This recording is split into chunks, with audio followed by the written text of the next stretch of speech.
Dipersembahkan oleh diperhatikan oleh pemerintah, termasuk di dalamnya adalah infrastruktur 3 tahun terakhir ini, ya, karena mampu membangun infrastruktur yang sebelumnya belum pernah terjadi di Indonesia. Tambang atau bambu ya, seperti dengan ini. infrastruktur yang terbatas ya. Nah, dengan adanya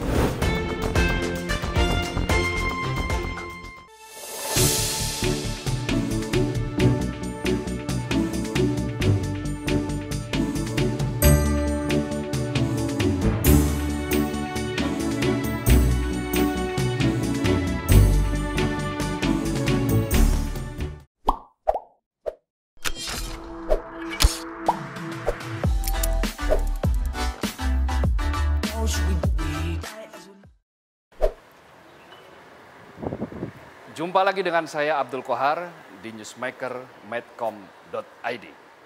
Pemirsa, saya sekarang sudah ada di gedung Kementerian Desa, Pembangunan Daerah Tertinggal dan Transmigrasi.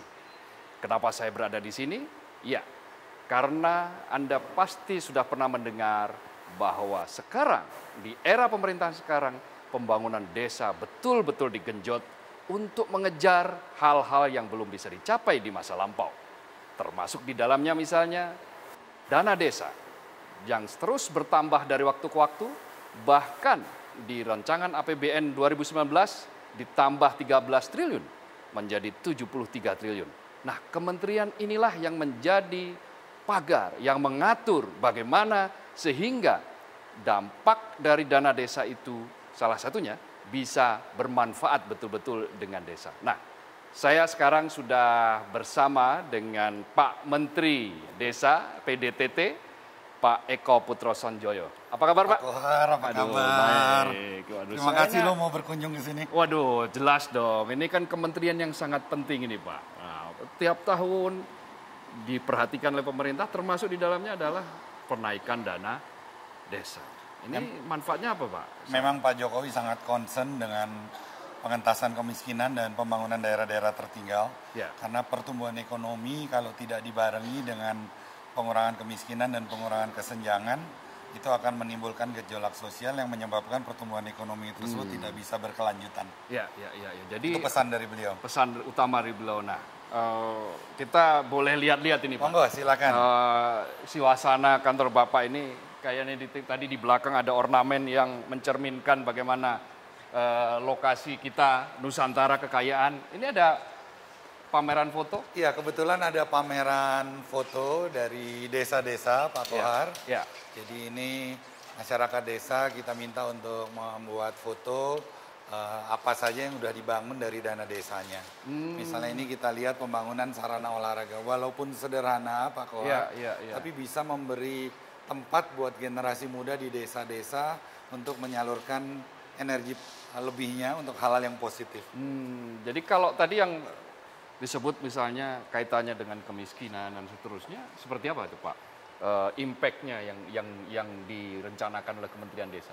Ya, seperti kita lihat di gambar ini Pak Kohar. Ya. Jadi masih banyak desa-desa sampai tahun 2014 dan bahkan sekarang juga masih ada yang ini sebagai contoh bawa duren harus melalui jembatan bambu seperti dengan ini infrastruktur yang terbatas ya. Nah, Betul. dengan adanya dana desa, jembatan-jembatan ini sudah mulai dibangun dengan jembatan gantung yang sederhana yang sangat membantu aktivitas ekonomi masyarakat di desa-desa. Dan sampai tahun 2017 yang lalu, Ya. dana desa sudah membangun lebih dari 900 km jembatan di desa-desa. 900 km. 121.000 kilometer jalan desa dan lain sebagainya. Itu semua sebelumnya belum pernah terjadi karena selama ini dana dari pemerintah pusat yang ribuan triliun itu diberikan ke kabupaten dan dari kabupaten tidak menetes rata ke seluruh desa. Bahkan ada desa-desa sampai tahun 2014 yang belum pernah tersentuh sama sekali sama anggaran negara. Hasilnya kan berarti sudah pernah dievaluasi dong Pak. Ya. Seperti apa peningkatannya Pak? Ya, mengelola desa ini bukan hal yang mudah juga karena kita semua tahu bahwa 60% lebih dari kepala desa itu cuma tamatan SD dan SMP. Nah, di sini pentingnya pendampingan dan fasilitasi dari semua pihak. Kementerian Desa mempunyai 40.000 pendamping desa, juga dari kementerian lain juga membantu, dari kepolisian dan kejaksaan membantu, sampai pada akhirnya yang awalnya tahun 2015 itu penyerapannya hanya 82%, Ya. karena tidak gampang ya, karena kepala desa dalam mengelola dana desa itu kan dibagi 3 tahap. Ya. Tahap berikutnya tidak bisa cair sebelum tahap sebelumnya laporannya bisa diterima. Nah, sedangkan laporan itu hanya bisa diterima kalau antara perencanaan dan realisasi itu sama. Padahal mereka kemampuan merencanakannya tidak bisa terlalu detail, akhirnya pas realisasi hasilnya tidak sama. Itu semua jadi masalah. Itu yang 1 tahun pertama itu lama. Tapi alhamdulillah sekarang sudah bisa hampir 99%. Jadi kita harapkan, dan impact-nya seperti Pak Kohar lihat sudah bagus sekali. Dana desa sampai dapat MURI, pembangunan infrastruktur 3 tahun terakhir ini, karena mampu membangun infrastruktur yang sebelumnya belum pernah terjadi di Indonesia. Pak Eko ini di dunia usaha sebelumnya kan sangat luar biasa nih Pak ya. Bapak mengelola perusahaan sampai menjadi presiden direktur sebuah perusahaan. Nah, apa sih relevansinya dengan jabatan sekarang dengan menteri? Dari ngurusi perusahaan di kota di ini, kemudian ngurusi desa, pembangunan daerah tertinggal. Di mana letak nyambungnya itu Pak? Iya, jadi saya juga sempat tanyakan juga ke Presiden Jokowi alasan saya kenapa diangkat menjadi Menteri Desa. Karena saya belum pernah duduk di pemerintahan sebelumnya. Tapi beliau mengatakan ini kementerian baru, gabungan dari 3 kementerian yang manajemennya perlu diperhatikan khusus. Kebetulan saya jadi cukup lama jadi CEO beberapa perusahaan, jadi pengalaman manajemen itu diminta untuk diterapkan. Yang kedua, 82% dari desa-desa kita ini tergantung dari sektor komoditas, baik pertanian, perikanan, dan peternakan. Kebetulan 20 tahun saya punya pengalaman menjadi pimpinan perusahaan di bidang komoditi, jadi Bapak Presiden minta turun ke desa buat terobosan. Jadi itu pertanyaan itu dilakukan sebelum dilantik gitu Pak? Atau setelah? Atau waktu begitu ditunjuk itu langsung? Waktu sebelum jadi menteri saya pernah duduk salah satu deputi tim transisi, rumah transisi. Betul. Banyak bicara sama beliau tentang bagaimana membangun desa, bagaimana komoditas dan lain sebagainya. Nah, waktu menjadi menjadi salah satu anggota tim transisi itu sudah sempat kira-kira punya feeling nggak, wah nanti suatu saat saya pasti dijadikan menteri nih, jangan-jangan. Gitu. Nggak ada feeling sih, karena memang saya nggak punya cita-cita jadi menteri dan memang nggak ada pengalaman jadi menteri juga. Oh gitu, jadi cita-citanya pengusaha memang ya Pak? Karena saya lahir besar di lingkungan dunia usaha. Nah dengan 2 tahun ini kan sudah 2 tahun Pak Eko memegang kementerian ini, sejauh ini 2 tahun Bapak memegang ini, apa sih kendala yang paling sampai masih ditemukan, yang tantangan yang masih sangat berat bagi ini? Ya, dalam running satu organisasi, nomor satu kan kita mesti tahu objektif kita apa. Nah, setelah objektif kita tahu, kita bagaimana menyusun struktur organisasi yang sesuai dengan objektif tersebut. Nah, banyak organisasi salah karena struktur organisasi dibuat bukan berdasarkan tuntutan objektif, tapi berdasarkan orang yang ada. Untuk mewadahi orang. Gitu. Untuk mewadahi orang. Nah, makanya waktu saya jadi menteri, saya panggil konsultan untuk mereview organisasi kita apakah sesuai dengan objektifnya. Setelah organisasinya terbentuk, strukturnya kita isi setiap box dari posisi tersebut dengan orang-orang yang cocok. Makanya saya adakan lelang jabatan, saya adakan panitia seleksi jabatan secara terbuka, sehingga pos-pos itu bisa diisi dengan orang-orang yang benar-benar cocok di bidangnya. Nah, apakah hasilnya sudah betul-betul cocok sampai sekarang? Tapi jangan dijawab sekarang. Nanti kita akan kembali di segmen kedua. Pemirsa, tetaplah bersama Newsmaker Medcom.id. Anda bisa menyaksikan melalui kanal video di Medcom.id, juga di channel YouTube dan Facebook Medcom.id. Saya akan kembali setelah pesan-pesan berikut ini.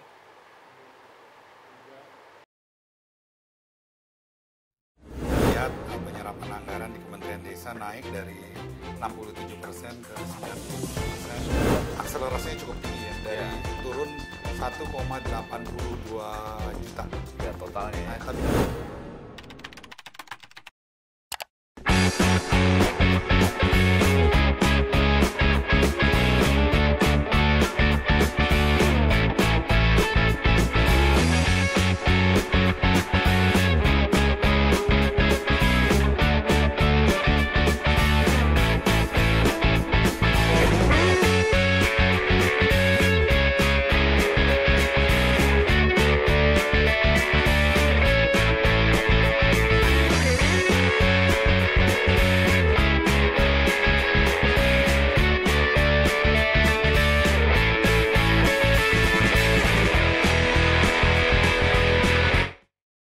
dipersembahkan oleh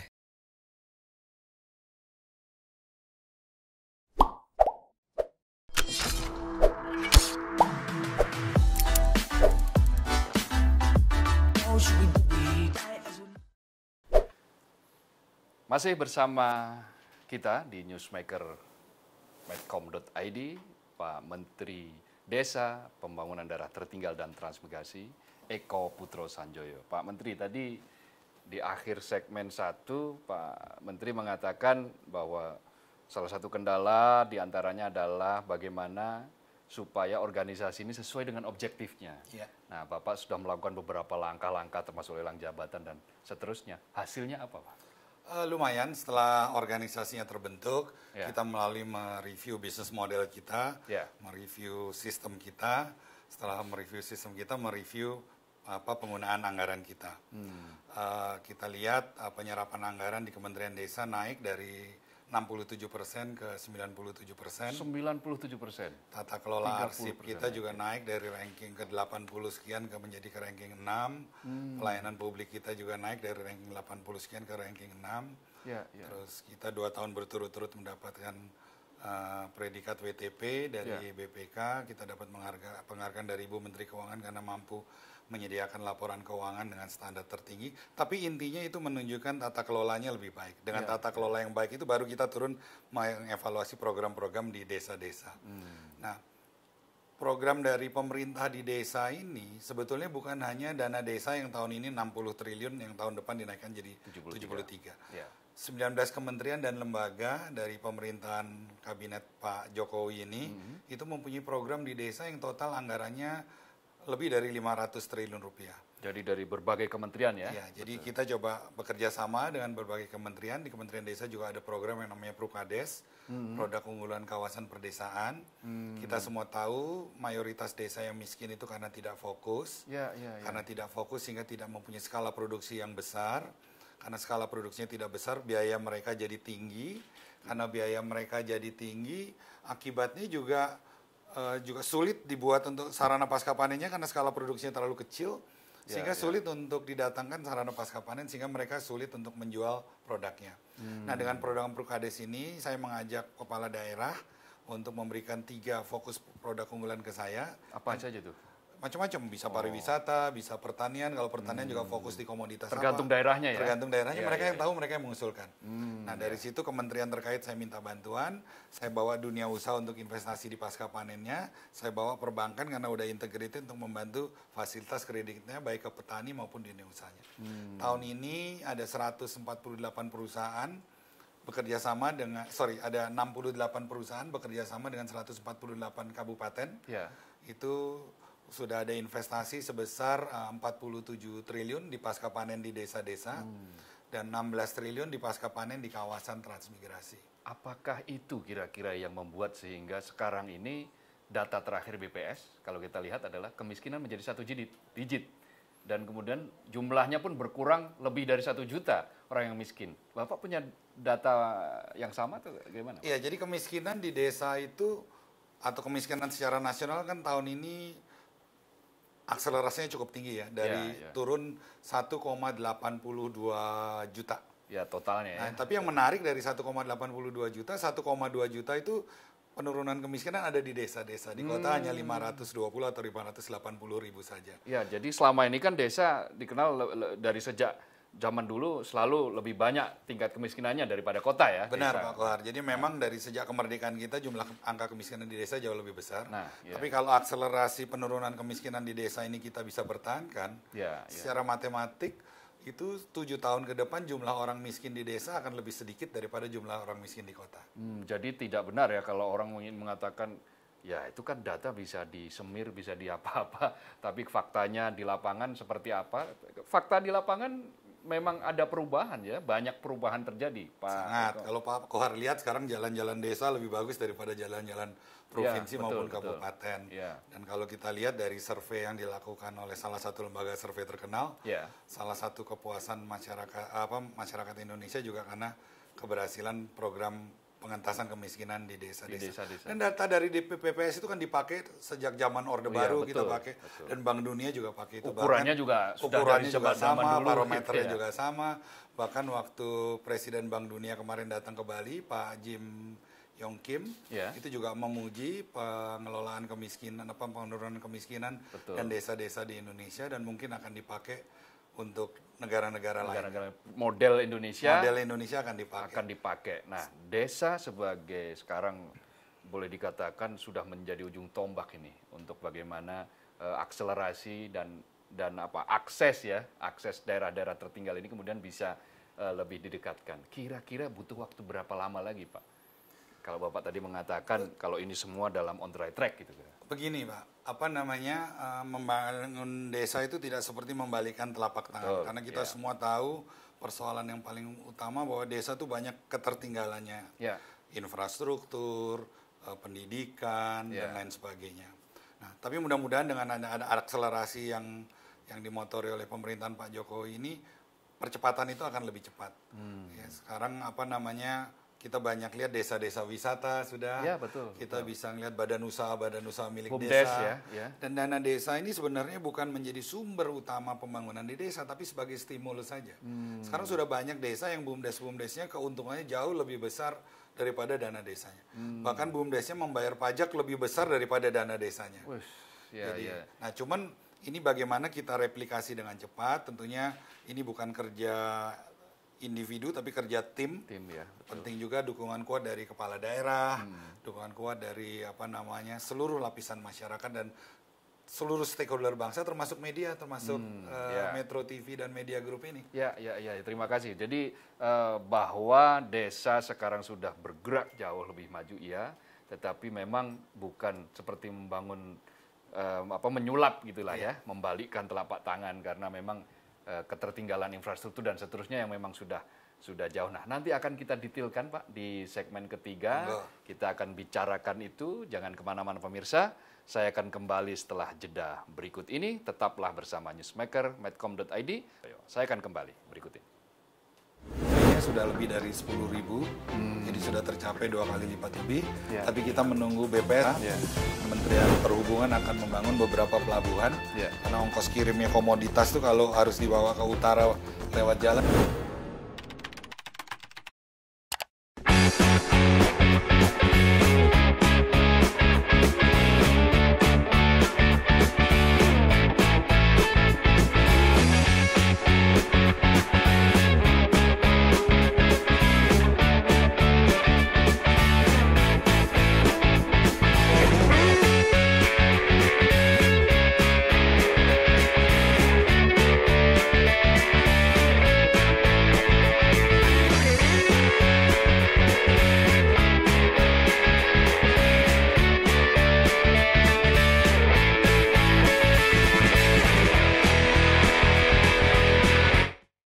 Dipersembahkan oleh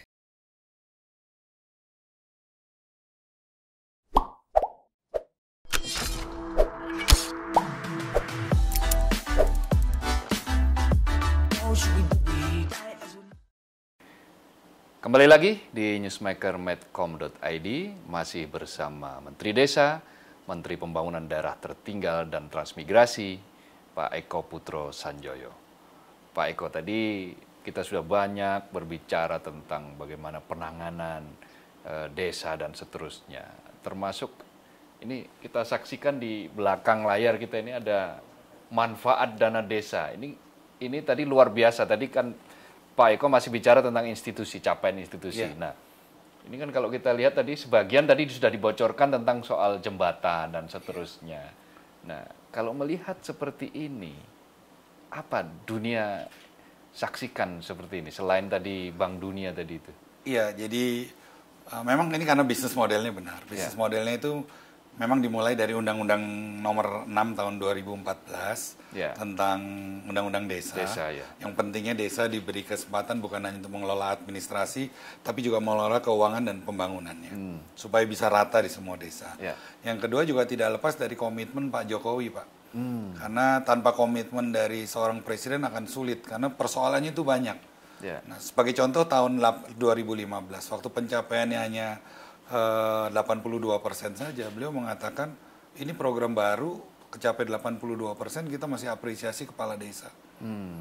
Nah, beliau malah tambahkan dana desanya dari 20,67 triliun menjadi 46,98 triliun. Dua kali lipat lebih. Itu keberanian yang luar biasa kan, keberanian politik. Beliau mengatakan terus ditingkatkan pendampingannya dan pengawasannya. Beliau yakin kepala desa kalau dikasih kesempatan bisa. Karena kalau tidak dimulai, desa tidak akan pernah siap. Dan kalau tidak siap, desa tidak akan pernah mulai. Kalau nggak ada akan perubahan. Nah, ternyata beliau benar, tahun 2016 penyerapannya naik dari 82% menjadi 97% lebih. Dan 3 tahun ini yang kecapai kan. Jadi ini juga dapat penghargaan MURI juga. Karena 3 tahun pembangunan infrastruktur ini sebelumnya belum pernah terjadi. Dan yang paling ini impact-nya adalah penurunan kemiskinan cukup signifikan dari desa-desa, penurunan stunting juga cukup besar. Itu kalau tidak salah dari 37% menjadi 27%. Tapi kita masih menunggu data resmi dari BPS, itu masih data dari Kementerian Kesehatan. Kemudian Kementerian Desa juga bekerja sama dengan Pak Ivanovic, sosiolog dari IPB, mengadakan survei juga. Karena kementerian ini kan ditargetkan untuk menurunkan desa tertinggal menjadi berkembang sebanyak 5.000. Saat ini sudah? Saat ini berdasarkan itu sampai tahun 2019. Sampai Maret tahun ini berdasarkan surveinya sudah lebih dari 10.000. Jadi sudah tercapai 2 kali lipat lebih. Tapi kita menunggu BPS sekarang lagi mengadakan sensus. Nanti akan diumumkan bulan November, saya yakin angkanya akan lebih baik. Jadi atas segala upaya yang dilakukan oleh Indonesia, dunia internasional pasti menyorot dong. Tadi Bapak sempat di break kita ngobrol-ngobrol tentang sibuk juga dipanggil oleh beberapa lembaga PBB, Pak ya, untuk presentasi apa yang sudah pernah? Iya, beberapa kali saya dipanggil sama lembaga-lembaga dunia untuk sharing tentang bagaimana kita mengelola desa ini. Saya pernah dipanggil di Colombo Plan, disuruh bicara di Colombo. Saya juga pernah dipanggil di acara Sustainable Development Goal, tapi saya kirim dirjen saya. Terakhir saya dipanggil di IFAD untuk bicara di depan 23 negara untuk sharing bisnis model kita. Karena ini bisnis modelnya approach-nya beda. Jadi memberi kesempatan kepada desa, kita libatkan semua kementerian dan kita libatkan dunia usaha dan perbankan. Jadi dari approach yang berbeda, ternyata hasilnya juga berbeda pula. Berarti sebetulnya selama ini desa itu sebetulnya sudah siap dong, Pak? Untuk diajak maju gitu loh. Pada dasarnya tidak ada orang yang mau tertinggal atau miskin kan. Betul. Cuman mereka mungkin perlu difasilitasi, dibantu, didampingi untuk bagaimana mereka tahu caranya untuk bisa. Dan sekarang mungkin cari pembantu udah mulai susah loh, Pak. Betul. Karena tahun 2000 tahun lalu saya dapat penghargaan Satya Lencana Kepedulian Sosial dari Pemda DKI. Karena saya juga bingung karena saya nggak ada programnya di DKI kan. Ternyata dianggap mampu mengurangi urbanisasi. Jadi orang menjadi tertarik ke desa dan mereka menahan diri untuk ke kota karena kompetitif, ada kesempatan bekerja. Pada dasarnya masyarakat desa lebih senang bisa bekerja di desa kalau ada kesempatan bekerja di desa-desa. Nah, ini kebetulan ada pertanyaan dari netizen ini, Pak Eko. Jadi ada dari DFS @Denny Fauzan yang menanyakan begini, 5 tahun ke depan akan ada berapa lagi desa yang sudah maju dari sisi pembangunan, Pak? Nah, tadi Bapak sebutkan beberapa ribu tadi itu. Saya yakin di akhir 2019 mungkin semua desa tertinggal dengan ikut adanya dana desa, dengan adanya program Prokades, dengan adanya program-program dari kementerian lain mungkin sudah berhasil terentaskan. Nah, sekarang masalahnya adalah setelah desa itu sudah terentaskan dari ketertinggalan, bagaimana untuk desa itu bisa mandiri, bukan hanya berkembang, mandiri secara ekonomi. Makanya pemberdayaan ekonomi itu kita galakan. Kayak di Jawa bagian selatan juga masih banyak daerah-daerah yang tertinggal karena infrastrukturnya. Kemarin kita duduk sama-sama dalam satu rakor beberapa kementerian, itu disepakati untuk kita bangun, Pak. Jadi saya akan menyiapkan Prukades untuk beberapa komoditas di Jawa Barat bagian selatan dan pariwisata, bekerja sama dengan Kementerian Pariwisata untuk membangun desa-desa pariwisata. Kementerian Perhubungan akan membangun beberapa pelabuhan karena ongkos kirimnya komoditas tuh kalau harus dibawa ke utara lewat jalan terlalu mahal karena harus lewat gunung kan. Walaupun jalannya bagus itu Ya, Boros kemarin tuh. sudah bagus tapi masih tetap Tapi boros. akan lebih murah kalau lewat pelabuhan. Nah, Pak Budi Karya janji akan bangun 4 pelabuhan sampai dengan akhir tahun ini di Jawa Barat bagian selatan untuk menyalurkan komoditas-komoditas yang diproduksi. Nah, beberapa perusahaan juga sudah saya hubungi untuk siap menjadi off-takernya untuk jagung, singkong, terus sisal, kastor, dan lain sebagainya. Itu yang cepat, yang bisa memberikan impact. Di samping desa-desa wisata yang bisa dikunjungi oleh masyarakat di sekitar desa. Kan masyarakat sekarang senang traveling, selfie. Betul. Masyarakat desa pun juga sudah Iya. macam-macam sekarang kan, apalagi melihat alami desanya gitu kan. Mereka selfie, mereka juga sudah mengenal Instagram dan seterusnya. Jadi Sekarang banyak tempat Pak, desa-desa wisata yang Bapak bisa selfie, Instagram, ada homestay. nah, suatu saat kita akan pergi bareng-bareng ke sana itu Pak. Mungkin akan lebih menarik gitu Pak ya. Nah, selanjutnya ada dari Syamira Begum. Jadi begini pertanyaannya, bagaimana upaya Kementerian Desa untuk mengembangkan desa yang tertinggal? Ya. Nah, Seperti saya katakan tadi, desa tertinggal itu karena desanya tidak fokus Pak. Karena tidak fokus, di samping ada masalah mungkin infrastruktur dan lain sebagainya. Tapi itu bukan jadi halangan, karena banyak desa yang infrastrukturnya tidak bagus, begitu dia fokus, terus sehingga ada investasi swasta di sana, sehingga swasta juga mau membangun infrastruktur di sana juga. Sebagai contoh di Sumba Timur, itu daerahnya tandus, di daerah Melolo sana. Kemudian bupatinya berdasarkan riset dari satu instansi, saya lupa dari LIPI atau dari mana, itu tanah tersebut cocok buat tanaman tebu sebenarnya. Nah, saya coba shopping ke beberapa dunia usaha, ada salah satu pengusaha besar yang tertarik untuk membuat tanaman tebu, tapi di tanah masyarakat. Nah, pengusaha tersebut invest 4 triliun untuk melakukan cut and fill di tanah masyarakat, membantu membuat embung-embung, satu embung itu 10 miliar, ada 22 embung sekarang sudah dibangun. Kemudian sehingga ada air, karena daerah tersebut tandus tidak ada air. Satu tahun hanya ada, kalau nggak salah 3 bulan ada air. Nah, dengan adanya embung-embung itu bisa sepanjang tahun ada simpan air. gitu ya. Nah, sekarang sudah terbangun 3.000 hektar, nanti pada akhir tahun 2019 diharapkan bisa 10.000 hektar. Itu sekarang daerahnya sudah hijau, tanaman tebu semua. Dan dalam model ini setiap keluarga saya kasih tanah 3 hektar karena ada daerah transmigran di situ. Tapi sejak saya jadi menteri tidak ada satu jengkal tanah pun saya kasih ke perusahaan, tapi ke masyarakat. Perusahaan hanya bangun pasca panennya saja. Dan dengan model ini masyarakat bisa pendapatan sekitar 80-an juta per tahun, Pak. Jadi Bapak sepertinya kan sangat kenyang pengalaman hal-hal seperti ini. Inspirator Bapak siapa sih Pak? Orang yang paling menginspirasi? Banyak sih Pak. Salah satunya ya Bapak saya. Bapak saya itu kebetulan orang yang berasal dari keluarga miskin, cuma anak ustadz saja. Kemudian apa namanya, dia bisa lumayan berhasil dengan kerja keras dan mimpinya. Saya juga banyak buku-buku, saya suka JFK, saya juga suka Howard Schultz yang punya Starbucks, saya suka Carlos Ghosn. Dan kita nggak usah jauh-jauh, sekarang kita juga punya presiden yang bisa jadi inspirator kita juga, Presiden Jokowi. Nah, Bapak pernah membisikkan sesuatu atau apa, hal-hal baik lah yang kira-kira melecut semangat Pak Eko? Bapak orang tua atau kakek atau siapa mungkin? Ya, Bapak saya selalu mengatakan sama saya bahwa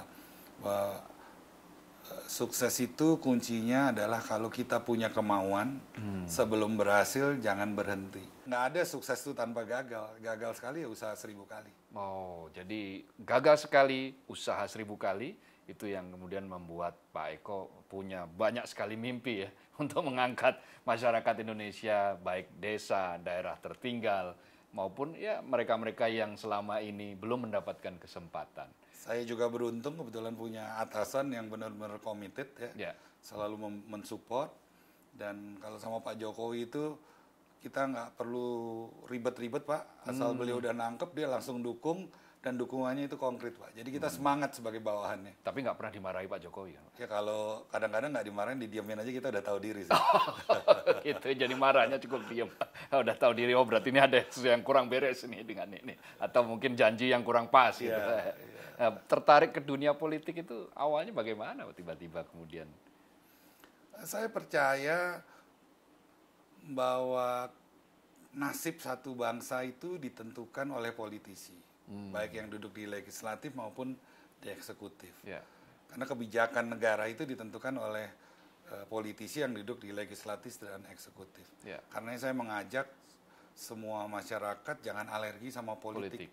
Karena kalau alergi sama politik, nanti politik diisi sama orang-orang yang kurang punya idealisme. Betul. Negara ini arahnya bisa jadi nggak jelas gitu. Ya, ya. Nah, saya memang dari awal ikut dalam satu partai. Ya. Saya mulai dari kepala kantor PKB yang pertama, menjadi salah satu ketua departemen, menjadi salah satu ketua, sampai terakhir menjadi bendahara umum PKB. PKB. Yang mengajak siapa dulu awal-awal?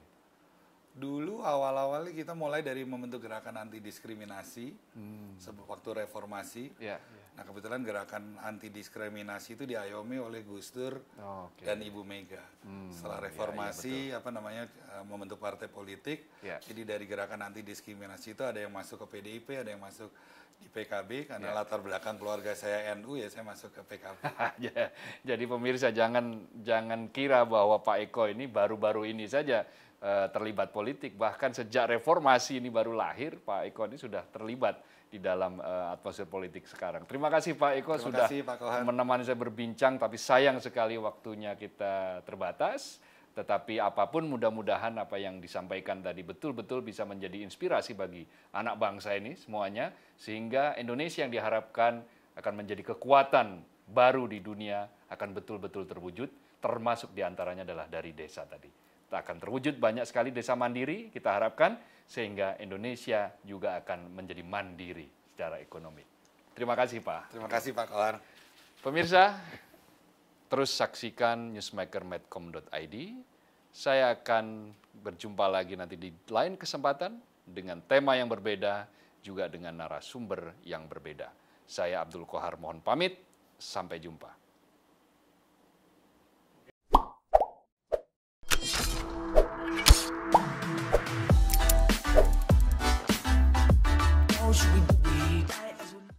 Dipersembahkan oleh